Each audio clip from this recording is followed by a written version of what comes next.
नमस्कार। पिछले वाले भाग के आधार पर प्रथम पीयूसी वालों के लिए पिछला वाला भाग यानी 4वां भाग में थोड़ा सा विवरण किया गया था, पर उसका विवरण नहीं होकर था, लेकिन सिर्फ पढ़ा गया था।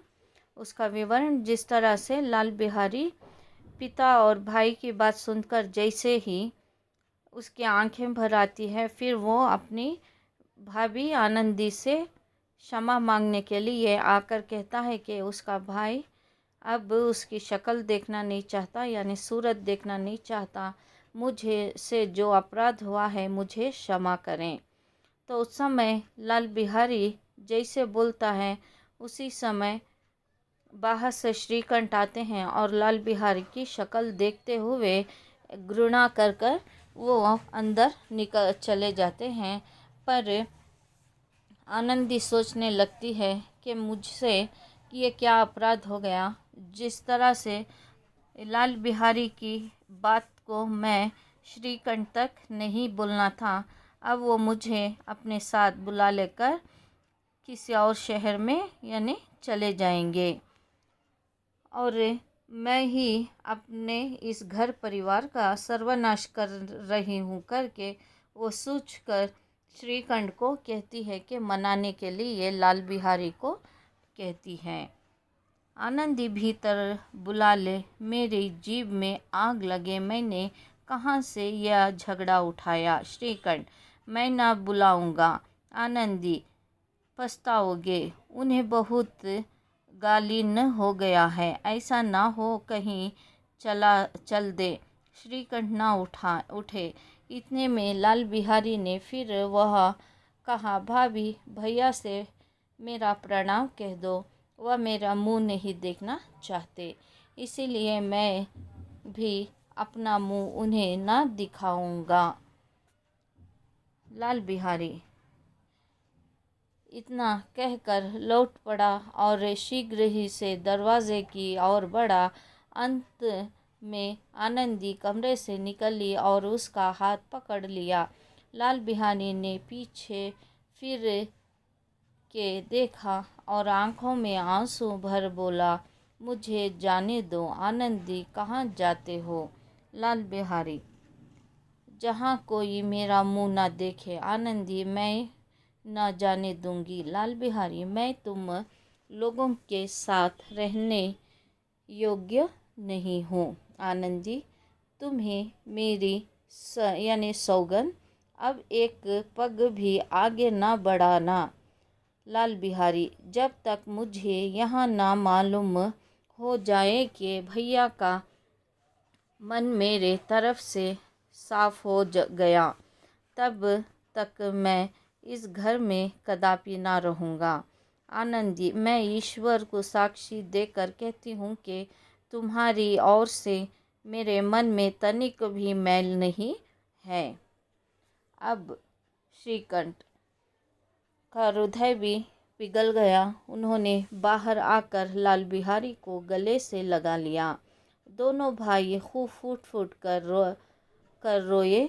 लाल बिहारी ने सिसकाते हुए कहा, भैया अब कभी मत कहना कि तुम्हारा मुंह ना देखूंगा।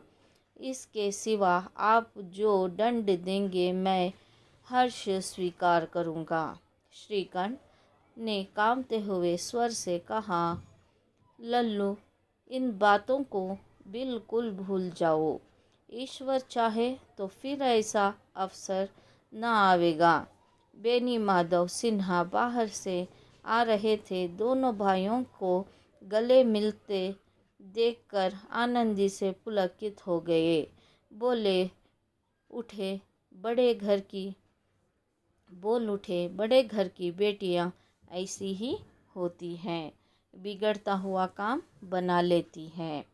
यहाँ पर जिस तरह से श्रीकंठ बोलकर, जो पहले वाले भाग में, तीसरे वाले भाग में वो जिस तरह से अपने लड़के को समझाते हैं और वो बाहर चले जाते हैं। अब यहाँ पर आनंदी के कमरे के पास लाल बिहारी आकर रहता है, तो आनंदी को बहुत दुख होने लगता है। ये कैसा मुझसे अपराध हो गया कि मैं इस घर परिवार में अपने भाई या जैसा देवर के साथ और अपने पति से बिछड़ा रही हूँ, तो वो अपने पति को समझाने लगती है। जब उनके पति उठ नहीं रहते तो उठ कर उसको बुलाने जाए, तब तक मनाती रहती है।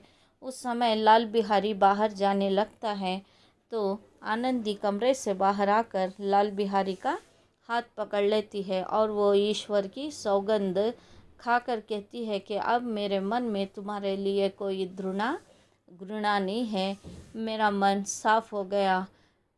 तो मुझे से कोई अपराध हुआ कर है तो मुझे क्षमा करें करके लाल बिहारी कहता है। तो समय वो कहती है, नहीं, मैं तुम दोनों भाइयों को बिछड़ाना यानी बुरा तो नहीं सोची, तो ये मेरा भगवान और मेरा मन साक्षी हैं। उतने में ही श्रीकंठ बाहर आते हैं और लाल बिहारी और श्रीकंठ गले लगकर बहुत फूट फूट कर रोने लगते हैं। तो समय लाल बिहारी कहता है, आप मुझे जो चाहे दंड दीजिए, मैं हंसते हुए उसे स्वीकार कर लूँगा, लेकिन कभी मेरा मुंह ना देखें, ऐसे मत कहना। तो समय श्रीकंठ की आवाज़ बदल जाती है, रोती हुई आवाज़ में, लल्लू, इन बातों को अब हम दोनों भूल जाएं। अगर ईश्वर चाहे तो ऐसा वाला बुरा अवसर कभी जीवन में ना आए। तो उसी समय बाहर से बेनी माधव घर के अंदर प्रवेश होते हैं। तो समय वो देखते हैं कि ये दोनों भाई आलिंगन यानी गले मिलकर रो रहे हैं। तो समय बेनी माधव के मन में अपनी बहू आनंदी के लिए प्रेम फिर से उत्पन्न होता है। जो उनके मन में इस बहू के लिए जो घृणा थी, वही घृणा प्रेम में परिवर्तन हो जाती है। तो उस समय वो कहने लगते हैं कि बड़े घर की बेटियां ऐसी ही होती हैं, जो बिगड़े हुए कामों को बना लेती हैं।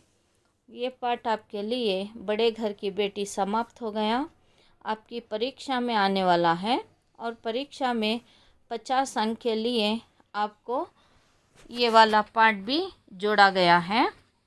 दूसरा तुलसीदास के दोहे, पहला वाला पाठ बड़े घर की बेटी। आपको इसकी नोट्स भेज दी गई हैं। इसकी नोट्स आपको गुरुवार यानी बृहस्पतिवार को इसकी नोट्स दे दी गई और बाकी वाला पाठ आपको इसमें समाप्त किया गया है।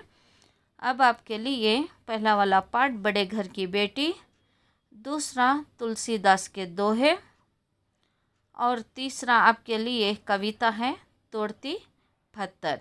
ये 3 के मिलाकर आपको बड़े घर की बेटी में जितना व्याकरण है, जैसे आपको आज की नोट्स भेजी गई हैं, उसी नोट्स के अनुसार व्याकरण भाग भी है। वो व्याकरण भाग के अनुसार सिर्फ आपका रिक्त स्थान एक जो मिस होकर था, वो इसी के साथ भेज रही हूँ।